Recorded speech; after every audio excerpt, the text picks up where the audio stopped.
آگ لگے تیری صورت کو، تو پیدا ہوتے ہی کیوں نہ مر گئی ڈائن، کھا گئی ہے اپنے اکلوتے بھائی کو۔ ہائے او ربا، مجھے پتا ہوتا تو پیدا ہوتے ہی تمہارا گلا گھونٹ دیتی، تمہیں زندہ درگور کر دیتی۔ ہائے میرے مولا، ہائے میرا بھولا بھالا شہزادہ، ہائے ہائے۔ اس کے سینہ کوبی اور آہوازاری جاری رہی۔ وہ بھی گھر کے ایک کونے میں گھٹنوں میں سر دیے بیٹھی خاموشی سے رو رہی تھی۔ ماں تو اسے کوس کر برا بھلا کہہ کر دل کی بھڑاس نکال رہی تھی۔ وہ کسے کوستی، کس کو برا بھلا کہتی؟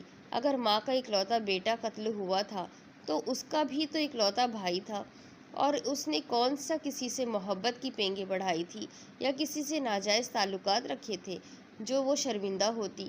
وہ تو خود ایک عذاب میں پھنسی ہوئی تھی۔ اس دور میں بھی کراچی جیسے شہر میں جنگل کا قانون رائج تھا۔ ایک گنڈے کو پورا حق تھا کہ وہ طاقت کے بل بوتے پر کسی لڑکی کی زندگی